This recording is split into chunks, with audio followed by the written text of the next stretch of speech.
So ఈ సమావేశం అయినందుకు చాలా హ్యాపీగా ఉంది. ఫస్ట్ థింగ్, ఎందుకంటే ఇలాంటి సమావేశాలు జరగాల్సిన అవసరం ఉంది. అఫ్కోర్స్ ఇక్కడ రెండు అంశాలు ఉంటాయి. మనం ఖండించేది ఖండించాల్సిందే, మనం ఏ దారిలో వెళ్తున్నామన్నది మనం కూడా ఒకసారి ఆత్మపరిశీలన చేసుకోవాల్సిందే. ఇది ఎప్పటికప్పుడు జరుగుతూనే ఉండాలి. ఫైట్ ఒకవైపు చేయాలి, రెండో వైపున మనం కరెక్ట్ వేలో వెళ్తున్నామా అన్నది కూడా చూసుకోవాల్సిన బాధ్యత మన మీద కూడా ఉన్నది. దాంట్లో రెండో ఆప్షన్ లేదు. పాయింట్కి వద్దాం. రేవంత్ రెడ్డి ఇది ఆయన రెండో స్టేట్మెంట్ అనుకుంటా, నాకు తెలిసి సేమ్ ఇదే స్టేట్మెంటు గతంలో ఒక సమావేశంలో అసెంబ్లీలోనే మాట్లాడడం జరిగింది. ముందు వరుసలో కూర్చోవడం, వెనక వరుసలో కూర్చోవడం, ముందుకొచ్చి కూర్చుంటున్నారని. అసలు ఎంట్రీ ఎక్కడుంది నాకు అర్థం కావట్లే, ఎవరొచ్చి కూర్చున్నారో నాకు అర్థం కావట్లే. నేను ఒక్కసారి ఏమో ముఖ్యమంత్రి ప్రెస్ మీట్కి ఒక్కసారి వెళ్ళడం జరిగింది. ఆ సమావేశంలో నేను ఒక క్వశ్చన్ అడిగినా అనుకుంటా. అసలు ఆ తర్వాత వెళ్ళాలనుకోలేదు, నేను వెళ్ళలేదు. వెళ్ళినా కూడా ఉపయోగం లేదు, సమయం వృధా. అక్కడ పోయి మనం చిట్ చాట్ చేయాలి తప్ప అవసరం లేదని మనం మన పనుల్లో మనం ఉన్నాం. అసలు ఎంట్రీ ఎంతమందికి దొరికింది ఇక్కడ? ఎవరు వెళ్ళారు మరి? ఇక్కడ ముందు వరుసలో కూర్చున్న వాళ్ళు ఎవరు? బస్ ఎవరైనా ఉన్నారా? ఇప్పుడు లేదు, అప్పుడు లేదు, ఎప్పుడు లేదు. అసలు అవకాశం ఎంట్రీయే లేదు కదా. మరి ఆ ముందు వరుస అన్నది ఎందుకు వచ్చింది అని అంటే వాళ్ళు భయపడుతున్నారు. డిజిటల్ మీడియాకి, సోషల్ మీడియాకి, యూట్యూబ్ జర్నలిస్టులకి భయపడుతున్నారు. సో ఇవాళ మెయిన్ స్ట్రీమ్ మీడియా మొత్తం అమ్ముడుపోయిందని మనం చెప్పడం కాదు కదా. రేవంత్ రెడ్డి అపోజిషన్ లీడర్గా ఉండి ఆయన చెప్పిన మాటనే. యూట్యూబ్ ఆన్ చేస్తే ఒక మై TV9 వాళ్ళు ఒక వార్త రాసినప్పుడు గోపనపల్లి భూములకు సంబంధించి ఎంత పెద్ద మాట మాట్లాడిండో సోషల్ మీడియాలో ఉంటుంది. పచ్చి బూతులు ఆయన ఆ రోజు ఉపయోగించడం జరిగింది. మీ డాష్ అని కూడా మాట్లాడిండు. సో ఆ రోజు మీరే అన్నారు మొత్తం శాటిలైట్ మీడియా మొత్తం అమ్ముడుపోయింది, కేసీఆర్ చేతుల్లో ఉంది అని. ఆ రోజు మీరు అధికారంలోకి రావడానికి కారణమైంది కేవలం సోషల్ మీడియా, డిజిటల్ మీడియా, ఈ యూట్యూబ్ ఛానల్స్ మాత్రమే. సో మేము చాలా స్టోరీస్ చేసిన సందర్భంలో కూడా చాలా ఉపయోగపడ్డది మీకు. ఒక రకంగా చెప్పాలంటే 100% ఉపయోగపడ్డది మీకు అందరికీ. ఇప్పుడు మీరు ఏం చేయాలంటే ఇమీడియట్గా మీరు మీ పార్టీ సోషల్ మీడియాలో మేము బంద్ చేస్తున్నామని మీరు ఒక దాన్ని ఏమంటారు, ఒక ఫత్వా జారీ చేయండి.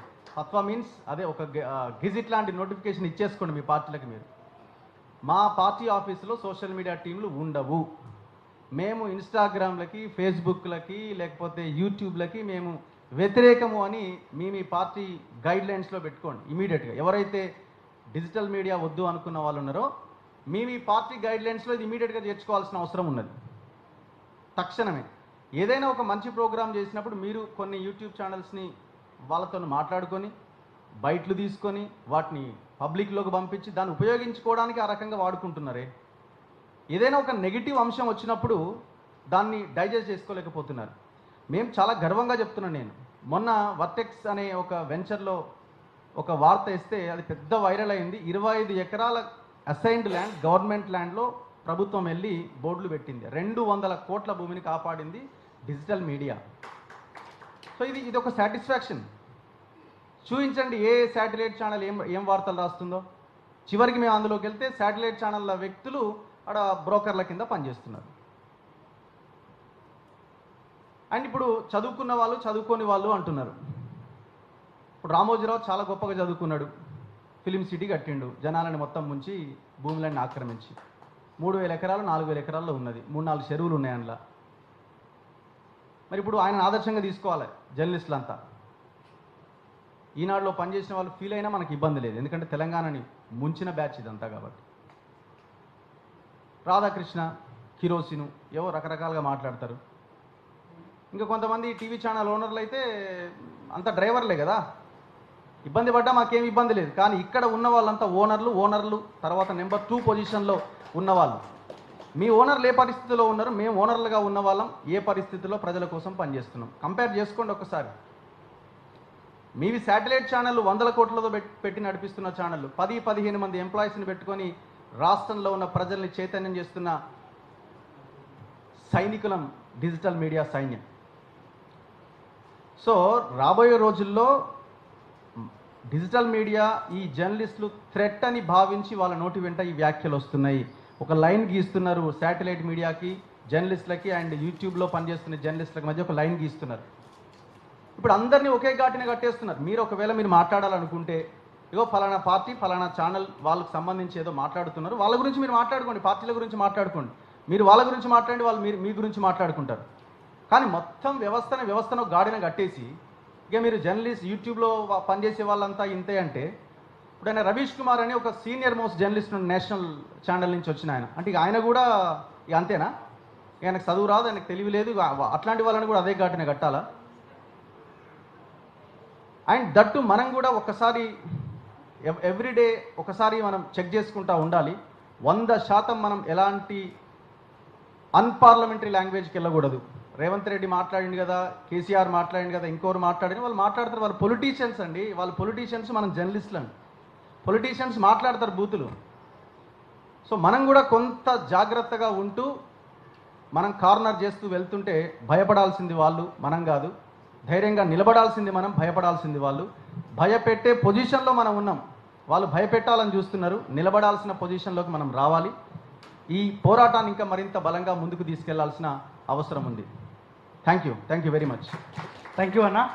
సో ఇప్పుడు మధ్యలో మీడియా మిత్రులు కూడా మాట్లాడుతూ ఉంటారు. తర్వాత కొంతమందికి అవకాశం ఇచ్చే ప్రయత్నం చేద్దాం. ఇప్పుడు ఎన్ఐఎన్ మీడియా నుంచి విప్లవశ్రీ, సో దయచేసి ఒక 2 నిమిషాలు మాట్లాడే ప్రయత్నం చేయండి.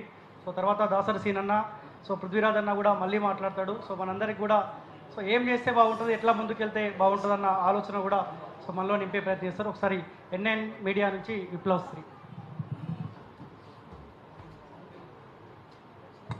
Hello all. First of all Revanth Reddy ఏమన్నాడంటే నాకు ఈ హోదా అడ్డొచ్చింది, లేకపోతే నేను కిందికి వచ్చి చెల్లు అనిపించేవాడిని అన్నాడు. ఆయనకు నేను గుర్తు చేద్దాం అనుకుంటున్నా, కింద ఉన్నది జర్నలిస్టులే అయినా లేకపోతే తెలంగాణ పౌరుడు ఆ భారతీయ పౌరుడు ఒక మనిషి ఉన్నా కానీ అక్కడ ఎవరున్నా ఏ స్థాయి వ్యక్తి ఉన్నా కానీ కొట్టే హక్కు నువ్వు ముఖ్యమంత్రివి కాకపోయినా నీకు లేదు అనేటటువంటి కనీస రాజ్యాంగ మౌలిక సూత్రాన్ని నేను ఆయనకి గుర్తు చేద్దాం అనుకుంటున్నా. ఆ తర్వాత కాళ్ళ మీద కాళ్ళు వేసుకొని కూర్చుంటారు అంటుండు. కాళ్ళ మీద కాళ్ళు వేసుకొని కూర్చుండటం అనేది 2 రకాలుగా ఉంటుంది. ఒకటి నాకు కంఫర్ట్, రెండోది ఏంటి అంటే నా ఆత్మగౌరవం. సో నేనేం రేవంత్ రెడ్డి మోచేతి కింది నుంచి కారుతున్న నీళ్లు తాగలేదు, ఇతర జర్నలిస్టులు కూడా అట్లా తాగకపోవచ్చు. కాబట్టి ఆయన ముందు ఏమంటారు, కాళ్ళ మీద కాలు వేసుకొని కూర్చోవడం అనేది ఓపెట్ట ఆయనకి అవమానం అని అనుకోవడం అంటే అది ఆయన మూర్ఖత్వము లేకపోతే ఇంకోటి. ఆ తర్వాత ఫస్ట్ ఆయన ఎవరో ఒక రాజకీయ నాయకుడు, ముఖ్యమంత్రియా ప్రధానమంత్రియా ఇంకెవరైనా ఉండని ఒక రాజకీయ నాయకుడు చదువుకొని ఒక ఉద్యోగం చేస్తున్న ప్రొఫెషనలిస్ట్ జర్నలిస్ట్ని వాళ్ళ చిత్తశుద్ధిని ప్రశ్నించే చిత్తశుద్ధి ఒక రాజకీయ నాయకుడికి ఉంటుందా? అది రేవంత్ రెడ్డి అయినా కానీ ఇంకో రాజకీయ నాయకుడు అయినా కానీ అనేది ఆయన కొంచెం మైండ్లో పెట్టుకొని ప్రశ్నించుంటే బాగుండేది. ఎందుకంటే ఈరోజు రాజకీయాలు ఎట్లున్నాయి అనేది మనందరికీ తెలిసిందే. మరి ఇంత కుతంత్ర కుళ్ళు రాజకీయాలలో ఉండి కూడా నువ్వు ఒక ప్రొఫెషనలిస్ట్ని క్వశ్చన్ చేస్తున్నావు, వాళ్ళ చిత్తశుద్ధి నువ్వు మాట్లాడుతున్నావు అంటే ముందు నీ చిత్తశుద్ధి ఎక్కడ పోయింది అన్నది కూడా నువ్వు ఒక్కసారి ఇంటర్స్పీక్ చేసుకుంటే బాగుంటుంది. ఆ తర్వాత ఒక వర్గపు జర్నలిస్టులను నువ్వు పూర్తిగా దూరం పెట్టాలి, వాళ్ళ మీద దుమ్మెత్తిపోయాలి అని అనుకుంటున్నావు అంటే నీ గుండెలో ఎక్కడో ఒక పెద్ద భయం అనేది మొదలైంది. అది ఎక్స్పోజ్ అవ్వకముందే నువ్వు జాగ్రత్త పడుతున్నావు. ఎందుకంటే కవులను కళాకారులను కోటి రూపాయలు ఇచ్చి కొనుక్కున్నట్టుగా జర్నలిస్టులను డిజిటల్ మీడియా జర్నలిస్టులను కొనుక్కుందామంటే వీళ్ళేమో సరళీకరణ వల్ల ఇంటింటికి ఒక జర్నలిస్ట్ తయారైనప్పుడు వీళ్ళందరినీ నేను ఎట్లా కొంటా, నేను అక్రమంగా సంపాదించిన డబ్బులు సరిపోవు అనేటటువంటి ఒక ఇన్సెక్యూరిటీ కూడా రేవంత్ రెడ్డికి వచ్చి ఉండొచ్చు. ఆ భయాలన్నింటి వల్ల ఆయన ఇట్లా మాట్లాడుండొచ్చు. సరే, ఆయన ఎన్ని మాటలు మాట్లాడినా ఎంత నిర్బంధం పెట్టినా కానీ ఈ ఫాస్ట్ యుగంలో ఆయన నిర్బంధాలకి తలొగ్గి ఇక్కడ పనిచేసేటటువంటి చిత్తశుద్ధి గల జర్నలిస్టులు ఉన్నారు అని అయితే నేను అనుకుంటలేను, కనీసం ఈ హాల్ వరకైనా. ఇకపోతే రేవంత్ రెడ్డి దృష్టిలో జర్నలిస్టులు ఎవరయ్యా అంటే ఎవరైతే ఆయన అడుగులకు మడుగులొత్తుతారో, ఎవరైతే డైవర్షనల్ పాలిటిక్స్లో భాగంగా రాష్ట్రంలో ఒక సీరియస్ అంశం నడుస్తున్నప్పుడు అవన్నీ పక్కకెట్టి అగోరి ఇష్యూనో లేకపోతే నీకెంతమంది గర్ల్ ఫ్రెండ్స్ ఉన్నారు అనేటటువంటి ఇష్యూనో ఇట్లాంటి సమాజానికి అవసరం లేనటువంటి విషయాలని ఇంటర్వ్యూస్ చేస్తూ ఇలాంటివి మాట్లాడుతూ పొలిటికల్గా కానీ సామాజికంగా కానీ తెలంగాణ ప్రజానీకానికి కావాల్సిన అంశాలని సైడ్ ట్రాక్ పట్టించి రాజకీయాలను వాళ్ళు చేసే తప్పులను పక్కకి నెట్టేటటువంటి విధానమే జర్నలిజం అని రేవంత్ రెడ్డి అనుకుంటున్నట్టున్నారు. కొంచెం దయచేసి మీలో ఉన్న పెద్దలు ఆయనకు అవగాహన కల్పించి ఒక వర్క్షాప్ పెట్టి ఆయన వేదిక ముఖంగా ఏం మాట్లాడొచ్చు, రాజ్యాంగంగా మౌలికంగా ఉన్న ఆయన బాధ్యతలు సూత్రాలు కొంచెం మనకు చెప్తే బాగుంటుంది. Thank you.